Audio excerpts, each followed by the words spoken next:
A very close friend of mine, sorry, my hair is just everywhere, mentioned about how we all need to give the azan, meaning the call towards that what we love doing, and then leave it to Allah to invite those who are ready to receive what we are giving. Okay, so let me explain what I mean.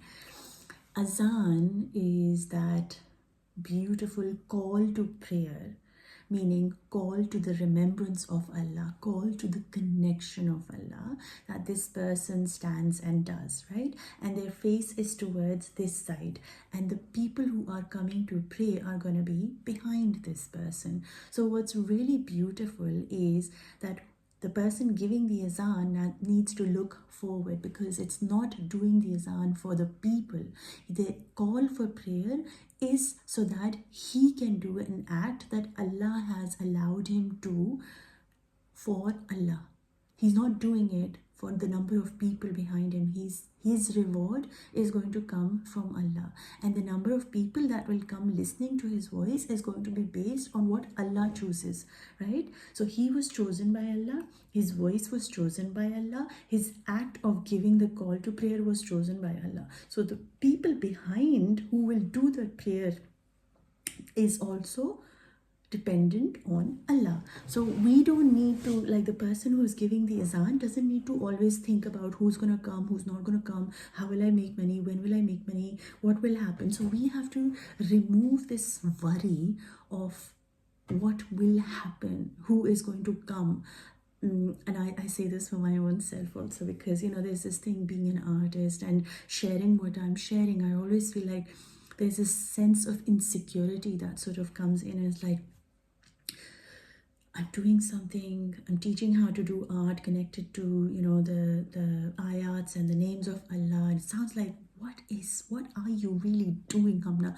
And when people come to my sessions, they feel the shift automatically, of course, through the energy that Allah, gives them through me or through whatever it is that they create.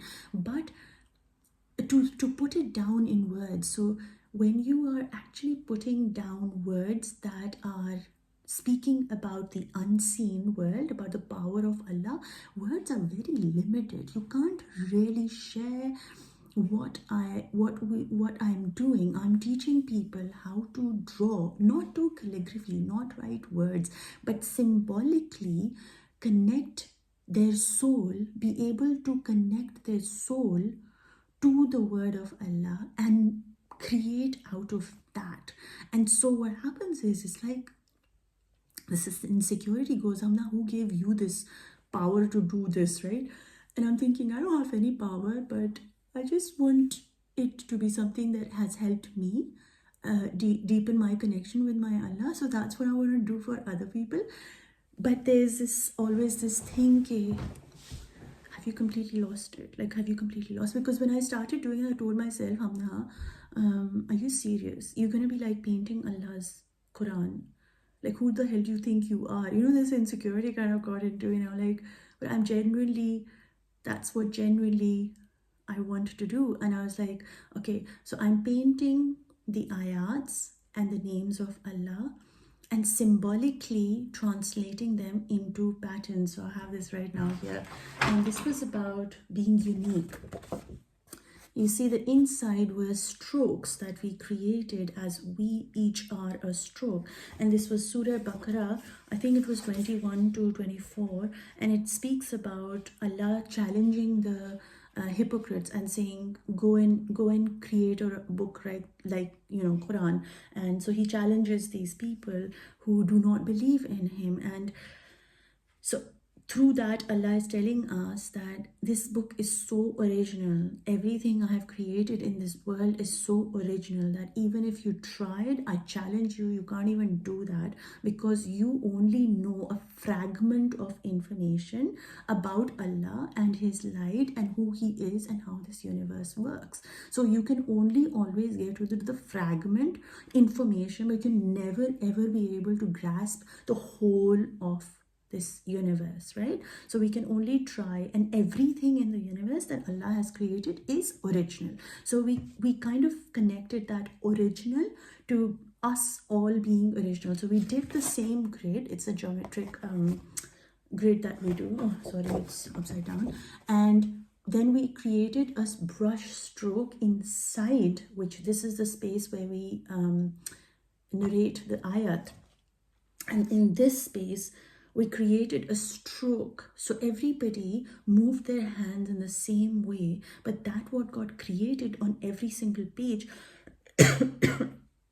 was something that was unique, representing all of us, representing everything in creation is unique. So when you visually see this, you'll always remember that you don't need to compare yourself to anybody. You don't need to compete yourself with anybody. You don't need to have that competition with anybody, for you are unique. Your journey is unique. You're a unique stroke that nobody can make, nobody can copy, nobody can be like me, nobody needs to be compared to me, and I don't need to be in any kind of competition with anyone, because I'm a stroke that is complete and full, and that's the way Allah creates it, right? So now explaining all this is so much, when you do it, it's like a different feeling, but explaining it in words, it just kind of automatically just takes the fun out of it. And so I get really insecure about it. What I'm trying to say is, and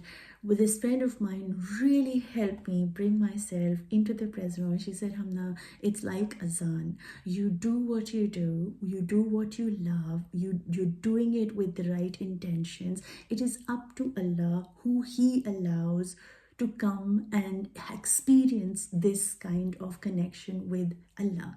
Like, it's not my job. It is He who brings people who are ready to receive His wisdom, His knowledge, His book through this way of visual meditation and becoming mindful. So every time I see, now this is like stuck in my head that, oh sorry, my leg's stuck. So this is like stuck in my head that I'm a unique stroke, and I'm here to sing a song that is just me singing. There's never ever going to be a repeat of me. Just that feeling, that the call to Allah, to light, to being His slave. I am a unique slave just as you are, and everybody on this planet is, like, not just you and me, like the plants, the animals, like every single ant, every single hair on a lion's body is unique. That is who Allah is. And there's no way like we can compare one lion to the other, or one elephant to the other. Why do we compare between us? And when she said that, I was just on such a high. I was like, yeah, I don't need to worry about who will come, who won't come. I just have to continue doing what I do. And as ridiculous as it sounds, or exciting as it sounds, it is what it is. And my intention is very clear. I'm doing it for Allah, because it is something that helped me get out of my dark night of the soul. When I was really, really low, the only thing that helped me was connecting myself to Allah, making everything smaller than Him. And when you say Allahu Akbar, it is saying He is bigger than anything I am feeling, anything that is happening in my life. He is bigger than me. And automatically, when I channeled into Allahu Akbar, Alhamdulillah, Subhanallah, inshaAllah, I mean, these are like the basic words, my life flipped. My life completely flipped. Nothing in my life mattered, because everything became so shrinky, like tiny. I'm here tonight, I might not be there tomorrow. I'm so temporary, but what is permanent? He. And so automatically, if somebody comes and stands behind me, or paints with me, or doesn't paint with me, or I am heard or not heard, or valued or not valued, what does it really matter? Because it's not me who needs to be valued. The core part is that He needs to be valued through us. So each one of us has to give an azan about His love, of His remembrance, of Him, of His worship. How can we worship Him better through our being that will make Him happy? Like, when you think about that, like, make him bigger than your own existence, which truly it is, right? You are here. When this happens, I know that either you or I were going through a throat chakra activation, which is super exciting. So we are actually not, we are not held by the lies that we've been telling, and we're becoming authentic and owning our truth, which is so beautiful. So if that is you, leave me a comment, connect with me, send me a message, and let me know how this video made you feel. And keep giving the azan. Don't worry about who's going to come and stand behind you or not behind you. Everything is written by Allah. Your rizq, the people who will come and join you, your tribe, your soul connections, the people who will be in Jannat with you are already with you. Maybe not in presence, but they are still there in soul. So just enjoy the feeling of giving the azan, and do it not to attract people, but for the simple fact that your Allah has given you this skill so that you can do it to please him. Make Allah bigger than your existence, than you, and you will see how beautifully he makes your whole existence incredibly amazing. I don't have words, but anyway, I hope you get the gist. You can follow me on TikTok and Instagram, connect with me. If you want to if you want to book one-to-one sessions, you can do so only if your energy resonates with mine and you feel guided to, because that's really important as a healer. The one thing I've come to understand is that you can't heal somebody who's not willing to heal themselves. And what that means is they might like you in a video, but when they come to you and you give them the work to do, because healing is not fun, it is serious, and when they tell you to do something and they don't, then there's no point in going to a healer when you don't want to heal and you want them to do the work. They're not going to do the work for you. You have to do it yourself. So I'm very clear about, go towards those whose energy resonates so that you can do the healing that you need.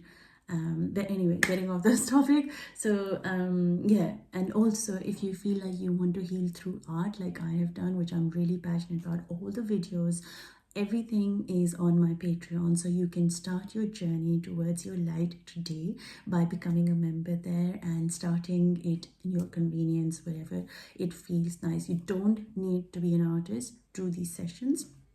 They are very gentle, step-by-step guided, and they're absolutely beautiful. They will help you come closer to your own authentic self and connect you to your Allah and build a very deep God consciousness. So again, connect with me. If there's anything I can help you with, let me know. Take good care of yourselves, everyone, and never ever ever stop giving the azan, call to Allah in whatever form and way that you are guided by Allah to do, for he will bring the people to you, because it's all written.